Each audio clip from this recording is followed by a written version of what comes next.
Welcome back, friends, and happy 2026. My name's Ross. I offer these readings for the collective every Tuesday and Thursday. And Thursday happens to be January 1st. And because of that, I thought I would do something different. Today, we're going to use the I Ching, the Chinese Book of Changes. And this is a fascinating little deck. I love the artwork of some of these. It's like if Ralph Steadman made Rorschach drawings. Ooh. So the way that this works is that, well, here's a good one. You can see all of these, and what we do is we pull a card to represent the present state or where you are right now, and then a card to represent the future outcome. And what we do is we count the lines of change. It's the I Ching, the Book of Changes. So if we pulled this one, this would be the starting card, and this would be the outcome. And so we would look and see from the bottom up, 1, 2, 3, 4, 5, 6, which lines are different. And then we would read those based on whatever the second card is. There's a whole little booklet that goes along with these, and that's where we get the information from. There's information about each card as well. And then I also have this other book that is on my housemate's bookshelf. So we'll see if there's anything interesting that we can glean from it that's not in this other book. So, how this would work is if this was the first card that you drew, this would describe where you are right now. And then we would pull the second card and describe where you're going. And then we would see what the book has to say about the lines that are different. So, as we could say here, the first line, the line at the bottom, they are the same. The second line is different. The third line is the same. Right? First, yes, different. Okay, so the second line is different. The third line is the same. The fourth line is different. Fifth line is the same, and the sixth line is the same. So we would read the little nuggets of wisdom for whatever those different lines are. And the way that this works is we'll give this a good old shuffle. And I thought we would do this today instead of a regular drawing or reading because it is the new year and we are changing. Even if we don't believe it, we are always changing. Change is constantly happening. It is the one thing in the universe that is constant, that things will never be in a state of stasis. Even when we die, our bodies are decomposing. So if this video found you, it means you're ready to embrace the changes around you or instigate the changes around you. The reading we did last time was all about someone who has a creative who has outgrown their container. So maybe it's time to make that change, whether it's moving out of that container, changing the way that you're operating within that container, or maybe something else altogether.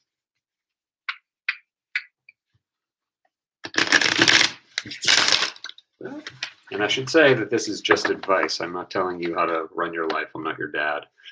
I'm just on the other side of your magical screen offering you advice for how to navigate this often unsettling world. So the way that this works, if you were sat across from me, I would spread these out, and I would also make sure my incense is burning. How are you going to have a reading without incense burning?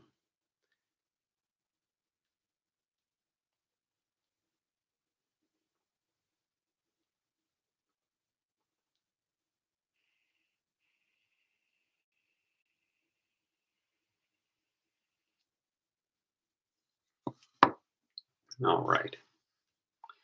And so, like we always do, we'll take 3 intentional breaths while we're thinking about the situation, what it is that we want to change, where we're looking for change, whatever it is. So, breathing in and breathing out. 2 more times, breathing in and breathing out. And last time, breathing in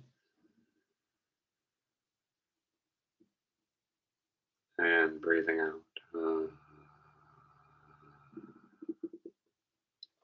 So, how this will work is you'll be thinking of a card. I'll be waving my hand over them. And when I'm pulled to one, I will pull that out.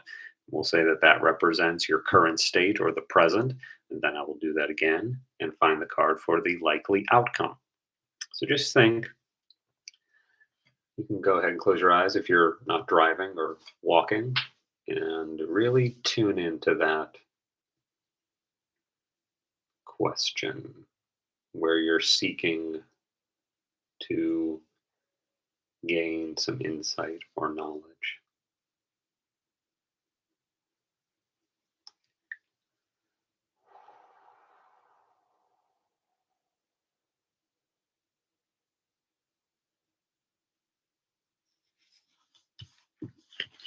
That was quick. Okay. And then the next card will be the outcome, the potential outcome.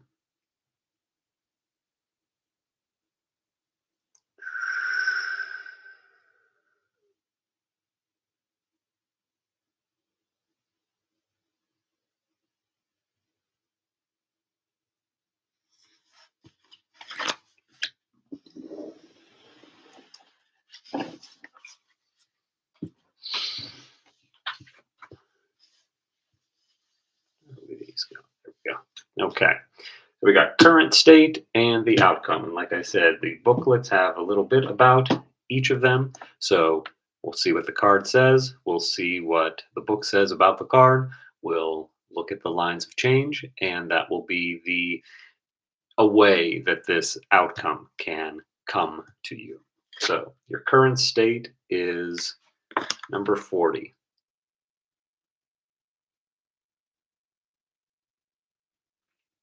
And if we were doing this in person, I would ask you, what is that image bringing up for you?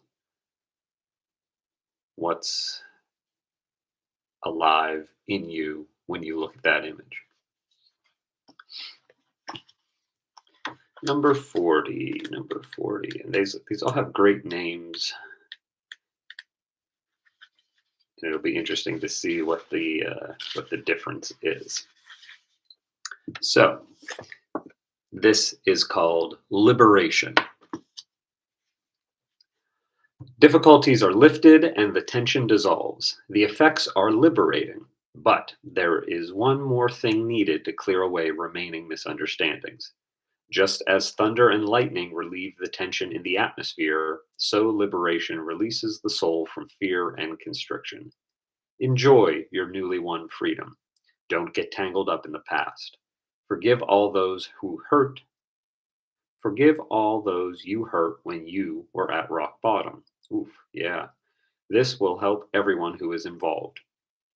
You could avoid attributing blame in relationships too, and instead provide a new impulse for love. Letting go of rigid attitudes and worn out behavioral patterns allows extraordinary potential for personal growth.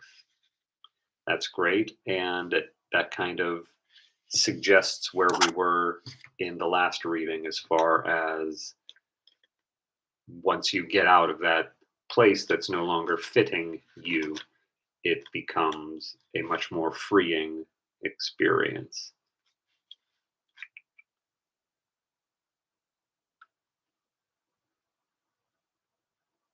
And it's so interesting the different translations for these because in this book, translated by Thomas Cleary, as opposed to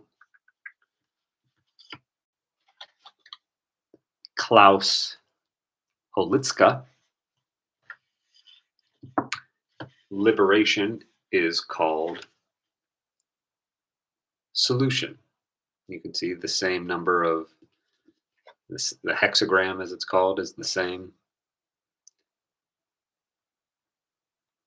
Broken, solid, broken, solid, broken, broken.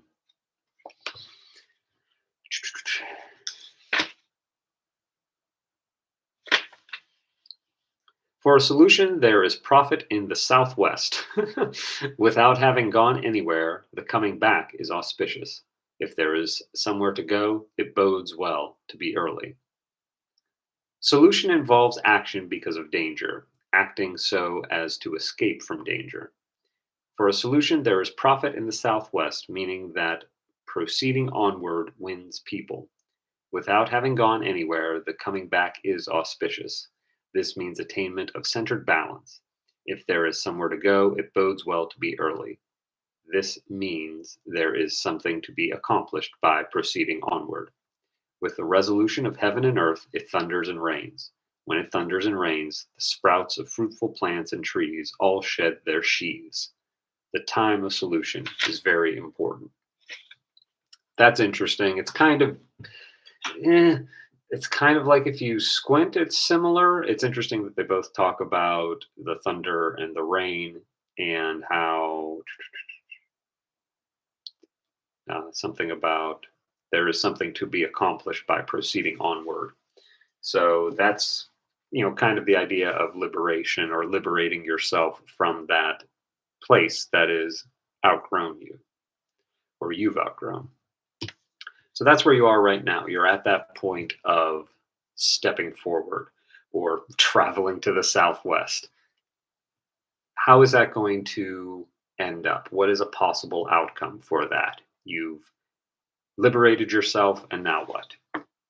Oh, cute. Yeah, at first I was looking at this and thinking it was romantic, but looking at it now, it could just be an elder to a child, a mentor to yourself, or like we always say with the Six of Cups, I think it is, the ability to give yourself what you weren't able to receive as a child now that you are the safe adult. And that is 32.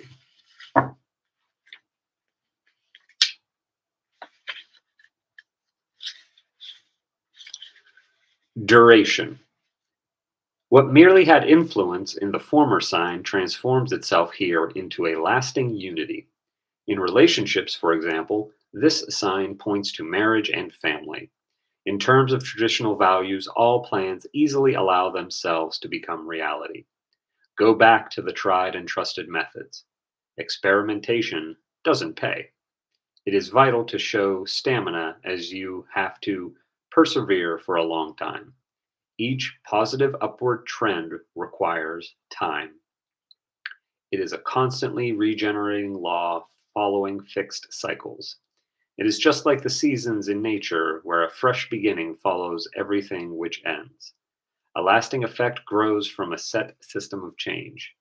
Feel the rhythm of life and embrace it. You have taken a great step in development when you recognize how things achieve permanence. And so that was called Duration in Klaus's book.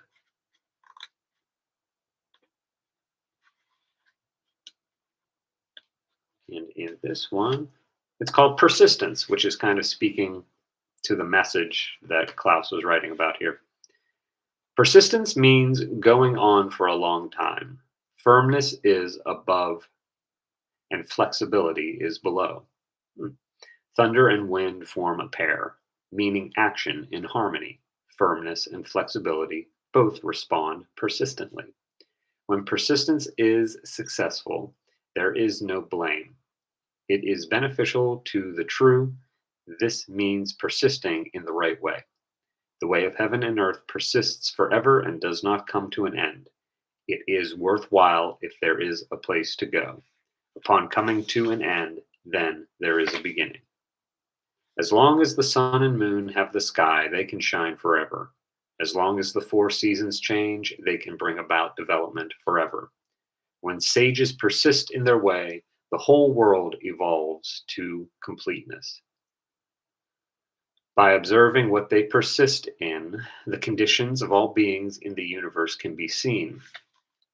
So you're a little sage, aren't you? You're out there. That's why you've outgrown that container, which, if you want to check that out, that'll be linked right here.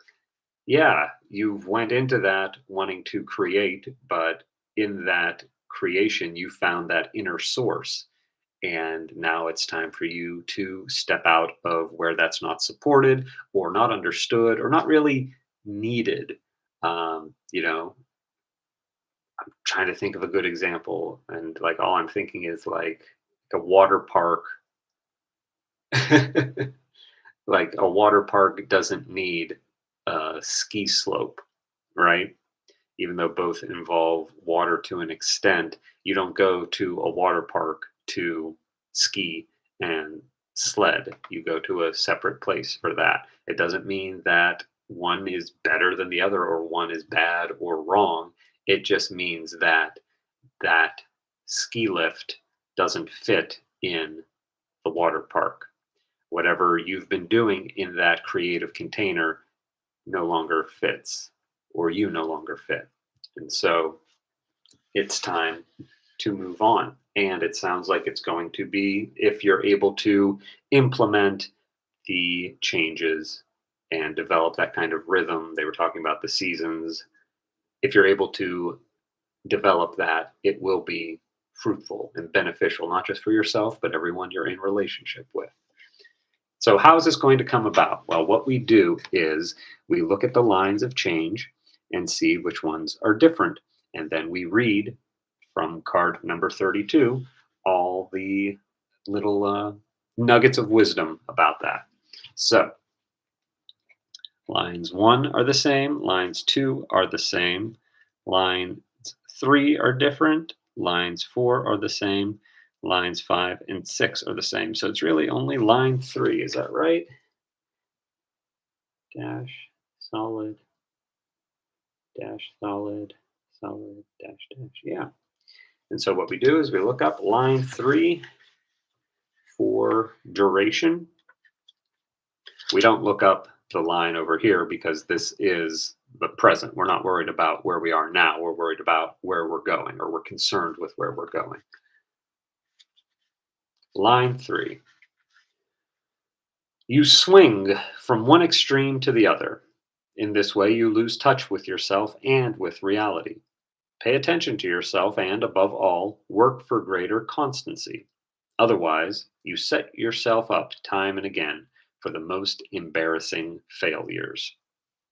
And maybe you too are, according to human design, a manifesting generator, and you have that inclination to skip steps to get to the end.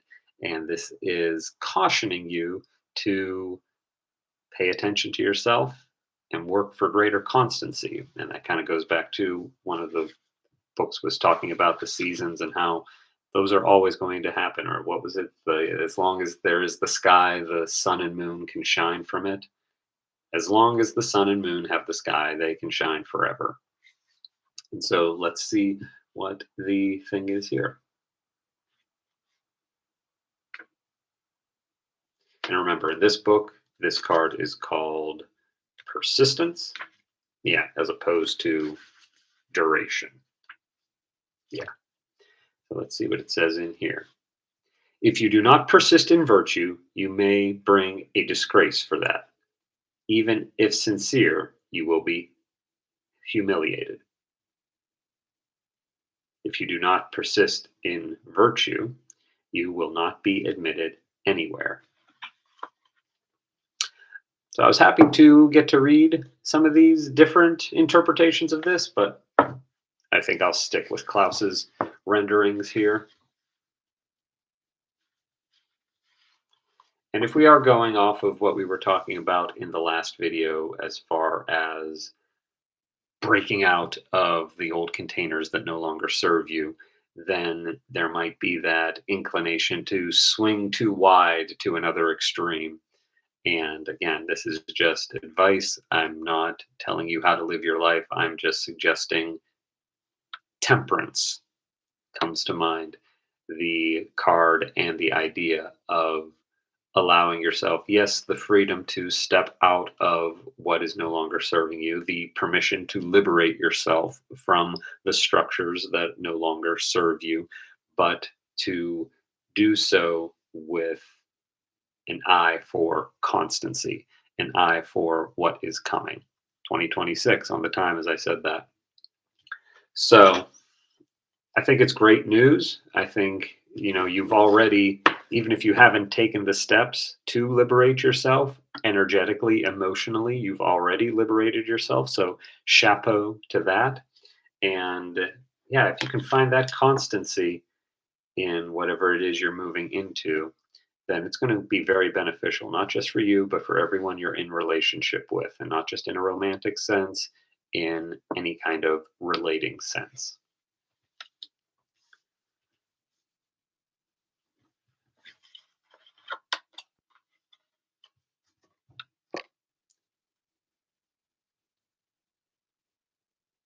And that feels complete. So we'll leave it there for today. And I just want to thank you, as always, for tuning in and doing all the YouTube stuff, liking, subscribing, sharing, all of that. And if you found value in this, the donation links are in the description as well. And I wish you nothing but every bit of liberation for 2026. I wish you every iota of constancy in your new patterns that you're forming. And I wish you, as always, nothing but peace, love, and happiness from this day forward and into 2026 and beyond. Take care.